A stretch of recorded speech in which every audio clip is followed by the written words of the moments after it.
Hello AOC मित्रांनो, start करूया आजच्या पोस्ट मार्केट अनालिसिसला. आज तारीख आहे 2 जुलै. ओके. एक्सपायरी सिलेक्ट केली, डेट सिलेक्ट केली आणि सकाळचा वेळ लावला 9:30 सकाळचा. ओके.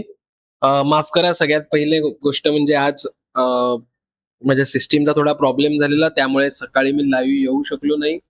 ओके. मेजर इश्यू झालेला, त्यामुळे सकाळी लाईव्ह येऊ नाही शकलो युट्यूबला, पण मी माझ्या स्टुडंट सोबत गुगल मीट वरती ऑनलाईन होतो. ओके. सो त्यामुळे त्याच्यासाठी दिलगिरी व्यक्त करतो. आणि आजचा पोस्ट मार्केटचा पण लेट येतोय व्हिडिओ, मला कळतंय, पण सिस्टीमच माझा प्रॉब्लेम क्रॅश झाल्यामुळे मला बाकी काही ऑप्शनच नव्हते. ओके. सो स्टार्ट करूया आजच्या पोस्ट मार्केट अनालिसिसला. सपोर्ट माझा आहे 24,100चा, व्हॉल्यूमचा आणि ओआय चेनचा सपोर्ट आहे. ओआय चेनचा सपोर्ट माझा स्ट्रॉंग आहे. व्हॉल्यूम मला बॉटम साईडला शिफ्ट होताना दिसतोय. पर्सेंटेज चेक करूया, इन्क्रीजिंग आहेत का डिक्रीजिंग आहेत. सो व्हॉल्यूमचा पर्सेंटेज ओव्हरऑल 100 पासून काय होतंय, डिक्रीज होताना दिसतंय. म्हणजे सपोर्टचा व्हॉल्यूम हा माझा काय 24,000वरनं 24,100ला शिफ्टेड फ्रॉम बॉटम झालेला मला दिसतोय. ओआय चेंज माझा काय स्ट्रॉंग आहे. जर ही पर्सेंटेज 85%च्या खाली आली तर 2400, आणि जर का मार्केट 2400च्या सपोर्टला आलं तर इकडनं आपण कॉल बाईंग नक्की करू शकतो. रेजिस्टन्स व्हॉल्यूमचा आहे आणि ओआय चेनचा रेजिस्टन्स आहे, तो सध्या मला स्ट्रॉंग दिसतोय. ओआय बघूया. ओआय 24,200 24,100 आणि 24,000ला शिफ्ट होताना दिसतोय का, एकदा चेक करूया आपण सगळ्या गोष्टी. सो ओआयचं पर्सेंटेज ओव्हरऑल स्टेबल दिसतं, इन्क्रीज होऊन. 24,000चं पर्सेंटेज बघूया. सो ते पण मला स्टेबल दिसतंय. सो सपोर्ट माझा ओव्हरऑल काय आहे, सपोर्ट शिफ्टेड फ्रॉम बॉटम आहे आणि ओआय चेन स्ट्रॉंग आहे. जर मार्केट 2400च्या सपोर्टला आलं आणि 85%च्या खाली डेंजर झोनच्या बाहेर पर्सेंटेज असतील तर नक्की आपण इकडनं एक कॉल बाईंग करू शकतो. ओके. रेजिस्टन्स वरनं पुट बाईंग अवॉइड करू, कारण ही पर्सेंटेज स्टेबल आहेत 24,000ची आणि 24,100ची, त्यामुळे आपण सध्या तरी ते अवॉइड करू शकतो. लेट सी, पुढे जाऊया. मार्केट कुठे मिळतंय आपल्याला ट्रेडिंगसाठी. सध्या तरी मार्केट खेळतंय 24,115. सो आपण बघूया आपल्याला कुठे ट्रेड मिळत आहेत का नाही मिळत आहेत. Let see.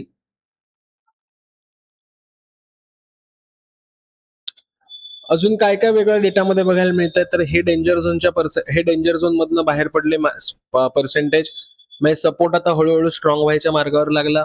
जर मार्केटमध्ये 2400चा सपोर्ट मिळाला तर आपण हक्काने कॉल बाय करू शकतो. रेजिस्टन्सचं पर्सेंटेज व्हॉल्यूम आणि ओआय चेनचं रेजिस्टन्स वरती शिफ्ट होताना दिसतोय. म्हणजे मार्केटमध्ये हळूहळू काय होतंय, मार्केटमध्ये डेटा हळूहळू बुलिश होताना आपल्याला बघायला मिळतोय.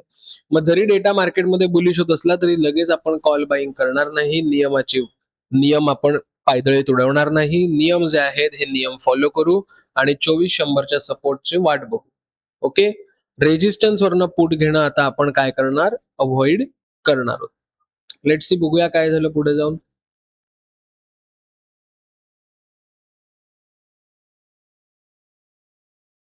बरं, कालचं पण पोस्ट मार्केट आलं नव्हतं, त्यासाठी पण क्षमस्व.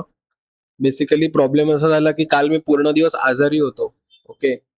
त्यामुळे मला वेळच नाही मिळाला पोस्ट मार्केट करण्यासाठी. दिवसभर काल झोपूनच होतो आणि आज सकाळी आलो तर पूर्ण कम्प्युटर क्रॅश झालेला माझा. सकाळी आल्या आल्या बंदच पडलेला, त्यामुळे सकाळी लाईव्ह पण नाही येऊ शकलो. ऍक्च्युअली मी अर्ली इन्फॉर्म करतो जेव्हा असं कधी होतं तेव्हा. म्हणजे प्लॅन काही माझं असतील तर मी अर्ली इन्फॉर्म करतो की मी नाहीये म्हणून. पण आज काय अचानकच सगळं घडलं त्यामुळे. चला, मार्केट आलंय 24,150च्या सपोर्टला. इकडनं कॉल बाईंग करू शकतो का आपण? बिलकुल नाही करू शकत. का नाही करू शकत? ओवाय मला वरनं 24,100ला येताना दिसतोय. ओवाय चेनची पर्सेंटेज बघूया, इन्क्रीजिंग आहेत का डिक्रीजिंग आहेत. 93, ती पण इन्क्रीजिंग आहेत. म्हणजे रेजिस्टन्स साईडचा ओवाय चेंज वरनं खाली येतोय. ओवाय मला पुन्हा खाली येताना दिसतोय. व्हॉल्यूम बघूया, व्हॉल्यूम मध्ये काय चालू आहे. व्हॉल्यूम इन्क्रीजिंग करतोय का बुलिश साठी? नाही. तर व्हॉल्यूम पण ओव्हरऑल बघाल तर व्हॉल्यूम पण डिक्रीजिंग होतोय. म्हणजे रेजिस्टन्स असं म्हणतोय की आता मी मार्केटला 2400च्या वरती जाऊ देणार नाही. मार्केटला मी 2400 वरनं खाली पाडणार. मग जी लोक इकडनं स्वप्न बघतायत 24,150 वरनं कॉल घ्यायला, त्यांचा स्टॉप लॉस जाऊ शकेल. इकडनं ट्रेड बनणार नाही. आता एकच ट्रेड बनेल 24,100च्या सपोर्टवरनं कॉल. आणि जर का ही कॅन्डल क्लोज झाली आणि मार्केट पुन्हा इथे रिटेस्टला आलं तर 2400च्या रेजिस्टन्सवरनं पुट सुद्धा बनेल तुमचा. फक्त ही पर्सेंटेज रेजिस्टन्स माझा काय एकतर स्ट्रॉंग असला पाहिजे किंवा रेजिस्टन्स माझा शिफ्टेड फ्रॉम टॉप असला पाहिजे. लेट सी बघूया पुढे जाऊन काय होतंय, मग आपण डिस्कस करू. कॅन्डल तर मार्केटमध्ये क्लोज झालेली आहे. ओके, आता बघूया रिटेस्टला आल्यावर काही आपल्याला ट्रेड्स मिळत आहेत का. तर सगळ्यात पहिली गोष्ट, सपोर्ट साईड अजूनही स्ट्रॉंग आहे. सपोर्ट साईड म्हणते मी मार्केटला 2400च्या खाली पडू देणार नाही. सगळ्यात सेफ ट्रेड तुमचा बनेल 2400च्या सपोर्टवरनं कॉल. आता रेजिस्टन्स साईड बघूया. रेजिस्टन्स साईडला वरती येल्लो बॉक्स लागलेले आहेत. चेक करूया पर्सेंटेजचं काय आहे, इन्क्रीजिंग आहे का डिक्रीजिंग आहेत पर्सेंटेज. सो ओवायचे पर्सेंटेज जर का बघाल तर 100 वरनं डिक्रीज झाले आणि पुन्हा इन्क्रीज होताना दिसत आहेत. व्हॉल्यूम बघूया, व्हॉल्यूमचं पर्सेंटेज काय. व्हॉल्यूमचं पर्सेंटेज तगडं डिक्रीजिंग आपल्याला होताना दिसतंय. ओवाय चेंज एकदा बघूया 24150चा काय होतोय. ओवाय चेंज 100 वरनं डिक्रीज होतोय. आता ह्याचा अर्थ काय, तर रेजिस्टन्स साईड वरती, रेजिस्टन्सचा व्हॉल्यूम वरती जायला मागत नाहीये. ओवाय चेंज शिफ्टेड फ्रॉम टॉप होऊन खाली आलाय. ओवाय वरती जायचा प्रयत्न करतोय पण तो पोझिशनल आहे. आपण जर का इंट्राडे ट्रेड करतोय तर व्हॉल्यूम आणि ओवाय चेंजला आपण जास्त महत्व देतो. हे मी बऱ्याच वेळेला शिकवलंय किंवा लाईव्ह मध्ये बोललो सुद्धा आहे. ओके, सो इकडनं एक रिस्की पुट तुमचा बसू शकेल. मी इकडनं घेतलेला पुट, एक रिस्की पुट मी इकडनं बनवलेला, लक्षात घ्या. ओके, मी खरंच बनवलेला, इकडनं एक रिस्की पुट बनवलेला. का बनवलेला, कारण की ओवाय चेंज वरनं खाली आलाय. ओके, व्हॉल्यूम वरती शिफ्ट होत नाहीये, ओवाय मात्र वरती जातोय पोझिशनल वाले. आता तुम्ही म्हणाल की सर हा रिस्की कसा काय होऊ शकतो, तर सगळ्यात पहिली गोष्ट म्हणजे पोझिशनल वाले मला साथ देत नाहीये. इंट्राडे वाले देत आहेत का, ऑब्व्हियसली इंट्राडे वाले मला साथ देत आहेत. व्हॉल्यूम चांगल्यापैकी डिक्रीज होतोय. ओवाय चेन शिफ्टेड फ्रॉम टॉप होऊन डिक्रीज होतोय. मग सर रिस्क कोणती आहे, पोझिशनल वाले वरती चाललेत आणि ही पर्सेंटेज अजूनही 91% आहेत. 85च्या खाली ती पर्सेंटेज आली नाहीयेत. त्यामुळे तो जो ट्रेड आहे हा थोडा रिस्क फॅक्टर ह्याच्यामध्ये बनू शकेल. मग ज्यांना रिस्क घ्यायचे ती लोक इकडनं पुट घेऊ शकतात रिटेस्टला, किंवा किंवा सरळ सरळ सरळ सरळ वाट बघू शकतात. ठीक आहे, लेट सी बघूया काय होतंय.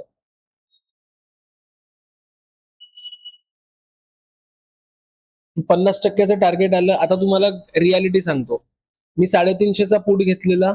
ओके, पुट बाय केल्यानंतर मला पूर्ण टार्गेट दिलेलं इथे पुटने, 350च्या पुटने. बाकी स्ट्राईक प्राइसने दिलं नव्हतं, पण 350च्या पुटने पूर्ण टार्गेट दिलं. एओसीच्या रूलनुसार जे मी कॅल्क्युलेशन केलं त्यानुसार पूर्ण टार्गेट मला मार्केटने इथे दिलं. पण आपण पूर्ण टार्गेट नाही पकडायचं. आपण पकडूया की 50%चं टार्गेट आलंय. Stop loss cost to cost पकडायचं आपण. ठीक आहे, कारण आपण बॅक टेस्टिंग करतोय म्हणून. ऍक्च्युली 350च्या प्रीमियम वरती पूर्ण आलंय टार्गेट, हे लक्षात घ्या. ओके,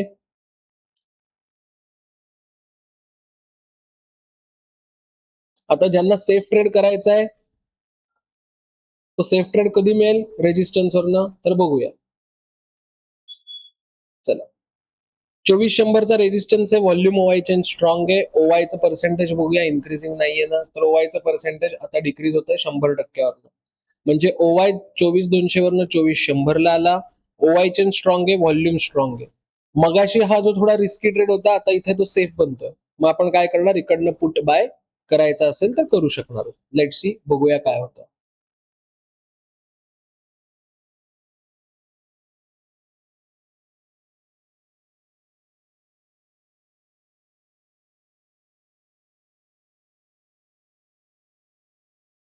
मार्केट अडकवतंय अजूनही, पण कुठल्याही पद्धतीचा डेटा आपल्याला चेंज होताना दिसत नाहीये. जर डेटा चेंज होत असता तर आपण एक्झिट करायचा प्रयत्न केला असता. पण ज्या लोकांनी एक्झिट नाही केलं त्यांनी थांबायचं. एक्झिट करायची गरजच नाही, कारण डेटा अजूनही चेंज होताना आपल्याला बघायला मिळत नाहीये. ठीक आहे,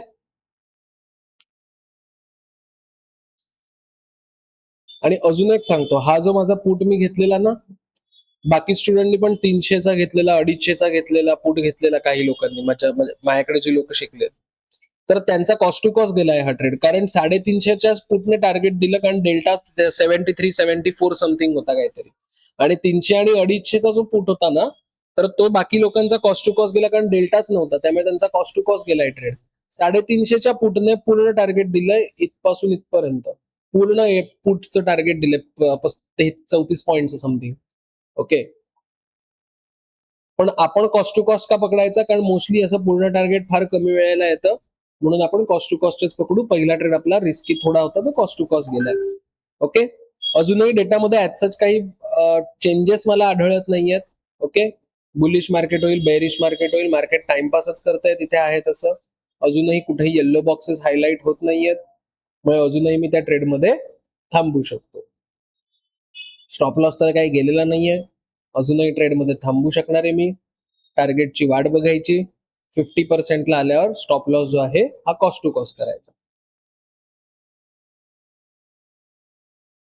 मार्केटला जेवढं कन्सॉलिडेट व्हायचंय तेवढं कन्सॉलिडेट होऊ दे, लक्षात घ्या. 50% टार्गेट मार्केटने दिलंय, 50%चा आपली एंट्री साधारण इकडनं होती. ओके, आणि मार्केटने बऱ्याच वेळेनंतर 50%चं टार्गेट तुम्हाला दिलंय. Stop loss cost to cost करायचा आणि टार्गेटची वाट बघायची. आता मात्र तुम्हाला लॉस झाला नाही पाहिजे ह्या ट्रेडमध्ये, कारण एकतर मार्केट होत आहे प्रचंड प्रमाणात कन्सॉलिडेशन. कन्सॉलिडेशन मध्ये अजिबात बिलकुल लॉस करून घ्यायचा नाही. 50%चं टार्गेट आलं की stop loss cost to cost करायचा आणि टार्गेटची वाट बघायची. आता ह्या ट्रेडमध्ये जर का बघाल तर ह्या ट्रेडमध्ये पूर्णपणे ट्रेड जो आहे हा कॉस्ट टू कॉस्ट कॅटेगरीमध्ये गेलेला आहे. म्हणजे आपण इकडनं ट्रेड पुटचा बाय केला आणि तो 50%चा टार्गेट घेऊन पुन्हा stop loss cost to cost झाला. आता असं का घडतं? बऱ्याच वेळेला असं घडतं की ज्यावेळी आयव्ही कमी असते, इम्प्लाइड व्होलॅटिलिटी ज्यावेळी कमी असते, त्यावेळी ह्या अशा घटना आपल्याला घडताना बघायला मिळतात. मग अशा वेळी काय करायचं? नियम तेच वापरायचे. गेला तर कॉस्ट टू कॉस्ट, ओके, आलं तर पूर्ण टार्गेट. ओके, अशा पद्धतीने ह्या रूल प्रमाणेच आपण ट्रेड करायचं. ओके, आता market almost third time market येतं रेजिस्टन्सला, तर आपण इकडनं पुट बाय करणार का? तर तो खूप रिस्की होईल. का? कारण एक भिंत आहे, त्या भिंतीवरती पहिल्यांदा हतोडा मारता तुम्ही तेव्हा ती भिंतीला चिरे नाही पडत. सेकंड टाइम हतोडा मारता तेव्हा भिंतीला चिरे पडतात, आणि थर्ड टाइम जेव्हा हतोडा मारता तेव्हा प्रोबॅबिलिटी ही बनते की ती भिंत खाली कोसळू शकते. मग ज्यांना घ्यायचा आहे ती लोक घेऊ शकतात, पण अवॉइड केलं तर सगळ्यात बेटर राहील हा ट्रेड. ओके, का अवॉइड करायचं? कारण थर्ड टाइम मार्केट येतं. कन्फर्मेशन तर बेरिश तर आहेत. व्हीओआय बघूया, व्हीओआय मध्ये पण ओव्हरऑल बेरिश आहे. सो कन्फर्मेशन जरी बेरिश असल्या तरीही अवॉइड केला तरी हा ट्रेड चालणार आहे. का चालणार आहे? ह्याचं कारण तिसऱ्यांदा मार्केट येतंय. स्टॉप लॉस टार्गेट येण्यापेक्षा तुमचा स्टॉप लॉस यायचे चान्सेस जास्त आहेत, म्हणून हा ट्रेड मी स्वतः घेतलेला नव्हता. ओके, माझा हा एकच ट्रेड होता ज्याच्यात मी 350चा पुट घेतलेला, म्हणून मला टार्गेट मिळालं. जर का मी 300चा पुट घेतला असता तर माझा कॉस्ट टू कॉस्ट गेला असता हा रिस्की ट्रेड. आणि ज्यांनी इकडनं घेतलेला पुट आहे त्यांचाही सुद्धा कॉस्ट टू कॉस्टच ट्रेड गेलेला आहे. आणि मार्केट पण प्रचंड कन्सॉलिडेट होतंय.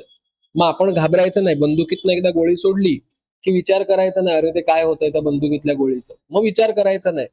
बंदुकीतनं गोळी सोडायच्या आधी, ट्रेड करायच्या आधी 100 वेळा विचार करायचा, डेटा 100 वेळा तपासायचा आणि मग ट्रेड करायचा. लोकांचा प्रॉब्लेम काय होतो? लोक ट्रेड घेऊन घाबरायला लागतात, हातपाय कापायला लागतात. मग हे सगळं आधी झालं पाहिजे ट्रेड घ्यायच्या. हातपाय कापून प्रॉफिट होणार आहे का? तर नाही. ओके, त्यामुळे घ्यायचा नाही असे trade. Let see, market consolidate होत आहे. कन्सॉलिडेट मार्केटला होऊ दे. सपोर्ट माझा स्ट्रॉंग आहे. रेजिस्टन्सचा ओवाय चेंज वरती जायला लागलाय, ओवाय माझा वरती जायला लागलाय, म्हणजे ऑफिशियल रेजिस्टन्स हळूहळू शिफ्टिंग टुवर्ड स्टॉप होतोय. सेफ ट्रेड पुन्हा तिथेच 2400 मार्केटच्या सपोर्टवरनं आपण सेफ ट्रेड बसेल. सेफ का बसेल? कारण मार्केट सकाळपासून आलंच नाहीये सपोर्टला. मार्केट कन्सॉलिडेट होतंय, मग होऊ दे. कन्सॉलिडेशन जेवढं व्हायचंय तेवढं कन्सॉलिडेशन मार्केटमध्ये होऊ दे. आपण आपल्या लेवलची वाट बघायची. लेवलला जर का ट्रेड्स येत असतील तरच आपण ट्रेड जो आहे हा ट्रेड करायचा आहे.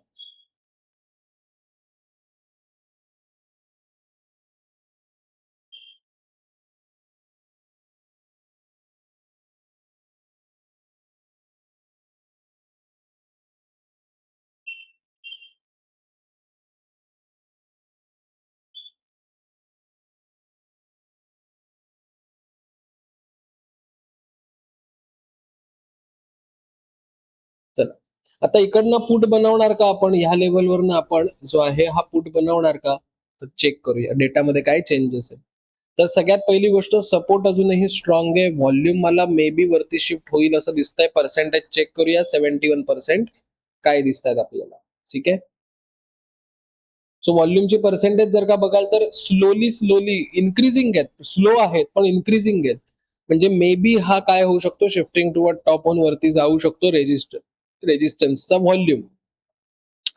ओवाय चेन 2400 वरनं 24,150 ला चाललाय आणि मार्केट 24,150च्या रेजिस्टन्सला. आता जर का इकडनं ट्रेड करायचा असेल तर कोणकोणत्या गोष्टी तुम्हाला सपोर्ट करतायत, सहारा देत आहेत. तर ओवाय चेनचं जे शिफ्टिंग आहे हे 24,150 पर्यंत आहे. ओवाय चेन त्याच्यावरती कुठेही शिफ्ट होताना दिसत नाहीये. प्लस ओवाय अजूनही 97% आहे. मे बी ओवाय पण तुम्हाला सपोर्ट करू शकतो मार्केटला 150 वरनं पाडायला. पण व्हॉल्यूम जो आहे हा व्हॉल्यूम इथे इन्क्रीज होतो. मग ज्यावेळी अशी सिनॅरिओ येतील त्यावेळी काय करायचं, अवॉइड करायचा ट्रेड. लक्षात घ्या, रेजिस्टन्स साइड नावाचं एक घर आहे, त्या घरामध्ये ओवाय चेंज शिफ्टिंग टुवर्ड टॉप होऊन बुलिश होताना दिसतोय, पण तो बुलिश 24,150 पर्यंत होतोय, त्याच्यावरती होत नाहीये. म्हणजे मार्केटमध्ये बुलिश प्रेशर 24,150 पर्यंतच असू शकतं. ओवाय इथे प्रेशर देताना दिसतोय, म्हणजे हे दोन लोक म्हणतात की आम्ही मार्केटला या रेजिस्टन्सच्या वरती जाऊ देणार नाही, असं हे दोन लोक म्हणतात. पण व्हॉल्यूम मात्र हळूहळू इथे शिफ्ट होताना मला बघायला मिळतोय. ओके, म्हणजे व्हॉल्यूम ओवाय आणि ओवाय चेंज हे दोन्ही काय आहेत, दोन्हीही त्यांनी एक ग्रुप बनवलेला आहे आपला, की ते म्हणतात की आम्ही ह्या लेवलच्या वरती जाऊ नाही देणार. पण व्हॉल्यूम म्हणतो नाही मी 24,200 पर्यंत मार्केटला ढकलायचा प्रयत्न करणार. ज्यावेळी एका घरामध्ये वेगवेगळ्या प्रकारची मतं बनतात त्यावेळी त्या घरामध्ये ट्रेड करायचा नाही, वेट करायचा. एकतर ते घर आधी सुधरू दे, एकतर त्या घराला डायरेक्शन मिळू दे, मग आपण ट्रेड करू. मग इकडनं पुट आपण अवॉइड करणार. ठीक आहे. पण जर 2400चा सपोर्ट मिळाला तर कॉल नक्की मात्र बाय करू आपण इकडनं. आज तसं बघितलं तर आज सुद्धा रटाळवाणं मार्केट आहे, काल सुद्धा रटाळवाणं मार्केट होतं, रटाळ चालू होतं अक्षरशः मार्केटमध्ये काल सुद्धा. आज पण तेच चालू होतं, मार्केट फुल कन्सॉलिडेट होत आहे. ओके, पण एओसी असल्यामुळे आपल्याला धपाधप लॉस होत नाहीये, लक्षात घ्या. नंतर सगळ्यात जास्त लॉस कुठे होत असतील तर ते कन्सॉलिडेट मार्केटमध्ये होताना बघायला मिळतात आपल्याला. आलं लक्षात. त्यामुळे कन्सॉलिडेशन मध्ये लॉस होत नाहीये हे मेन तुमचं चांगली गोष्ट आहे. हा, कॉस्ट टू कॉस्ट जात आहेत का, येस आय अग्री. आजचा ट्रेड कॉस्ट टू कॉस्ट गेलाय, कॉस्ट टू कॉस्ट ट्रेड जात आहेत. पण लक्षात घ्या, मार्केटमध्ये कॅपिटल वाचवणं हे सुद्धा एक प्रकारचं प्रॉफिट आहे आपलं. ओके, तर रोज सकाळी आलो सोमवारपासून शुक्रवारपर्यंत रोज स्टॉप लॉस जात आहेत, असं घडत नाहीये, लक्षात घ्या.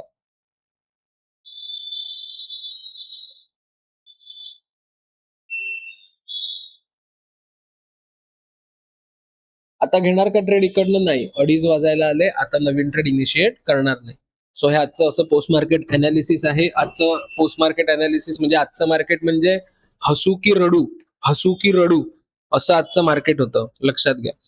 ओके, म्हणजे ट्रेड घेऊ का नको घेऊ असं मार्केट होतं, बेकार मार्केट होतं. कालचं पण तसंच होतं थोडंफार. ओके, सो 15 जुलैपासून बॅच चालू होते. जी लोक इच्छुक आहेत त्यांनी लवकरात लवकर संपर्क करा. मी रोज सकाळी 9:30 ते 11 लाईव्ह असतो मराठीमध्ये. तुम्ही रोज सकाळी मला इकडे येऊन फॉलो करू शकता. ओके, त्यानंतर जर का तुम्हाला काही ऍडिशनल इन्फॉर्मेशन हवी असेल तर मला व्हॉट्सअपचा हा माझा नंबर आहे आणि कॉल पण मला डायरेक्टली करू शकता. 2 दिवसाचा डेमो मी तुम्हाला द्यायला तयार आहे. क्लासमध्ये फक्त यावं लागेल ऑफलाईन. आपला क्लास डोंबिवलीमध्ये आहे, डोंबिवली रेल्वे स्टेशनला लागून. आपली बॅच ऑनलाईन सुद्धा असणार आहे आणि आपली बॅच ऑफलाईन सुद्धा असणार आहे. ओके, काय काय ह्याच्यामध्ये शिकवणार आहात तर एओसी अकॅडमीचं तुम्हाला पेज दिसतं, या पेजवर तुम्हाला जायचं आहे आणि एक्सप्लोअर कोर्सेसमध्ये तुम्हाला जायचं आहे. तुम्ही एक्सप्लोअर कोर्सेसमध्ये गेलात की तुम्हाला कोर्सेस टॅब दिसेल. ओके, आणि मुंबई मधला आपला कोर्स कधी चालू होता तर 15 जुलै पासून कोर्स चालू होणार आहे. तर त्याची पूर्ण माहिती जेव्हा तुम्ही व्ह्यू डिटेल्स मध्ये जाल तेव्हा त्याची पूर्ण माहिती तुम्हाला या कोर्समध्ये दिसणार आहे. ठीक आहे, चलो. सो ह्याचं टायमिंग काय असेल, वेळ काय असेल, हे सगळं तुम्हाला इथे जे आहे इथे तुम्हाला दिलं जाईल. तुम्हाला काही डाऊट्स असतील तर माझा नंबर दिलेला आहे, तर डायरेक्टली कॉन्टॅक्ट करा. 10 ऍडमिशनच्या वरती आपण ऍडमिशन कोणत्याही बॅचला घेत नसतो, ऑनलाईन आणि ऑफलाईन मिळून. ओके, ऑलमोस्ट सीट फुल होत आले आहेत. लवकरात लवकर ऍडमिशन घ्या, शिका. 15,000चा लोक लॉस करतात पण ते स्वतःवर कधी खर्च नाही करणार. भारतामध्ये प्रॉब्लेम हा आहे, लोक ना 15,000चा फालतू सारखं काहीतरी ट्रेड घेतील पण ते पैसे शिकण्यासाठी कधीच कोणी वापरत नाही. त्यांच्या तेव्हा ते जीवावर येतं 15,000 रुपये खर्च करायला. आणि बरेच लोक असे पण आहेत की गेली अनेक वर्ष मला फॉलो करतात युट्यूबला आणि त्यांना माहितीये की एओसी ची अॅक्युरेसी आहे पण त्यांना शिकायचं नाहीये. ओके, नका शिकू. लाईव्ह रोज सकाळी लाईव्ह बघून नक्की तुम्हाला प्रॉफिट होणार नाहीये. नुसतं नॉलेज वाढेल. नॉलेज वाढलं ह्याचा अर्थ एज्युकेशन मिळालं असा अर्थ होत नाही. त्यासाठी तुम्हाला एज्युकेट व्हावं लागतं. ओके. एज्युकेशन मिळाल्यानंतर तुमचं नॉलेज वाढणार आहे. ओके. नुसतं नॉलेज वाढवलं तर काही फायदा नाहीये. त्याचं कोअर तुम्हाला बेसिक फंडामेंटल्स, त्याचे कोअर कन्सेप्ट तुम्हाला कळल्या पाहिजेत. आता मार्केटमध्ये म्हणतात असं, की रेझिस्टन्स शिफ्टिंग टुवर्ड स्टॉप आहे म्हणजे मार्केट बुलिश होणार. अरे पण ते का बुलिश होणार? का बुलिश होणार? एओसीने सांगितलं म्हणून बुलिश होणार असं नाहीये. तर त्याला फंडामेंटली काही जे रूल्स आहेत त्या रूलच्या बेसिसवरती तुम्हाला ते ट्रेड्स करायचे. ओके. सो चलो bye bye. Have a nice day. Have a good day. पुन्हा भेटूया उद्या सकाळी 9:30 वाजता. टाटा. Bye bye.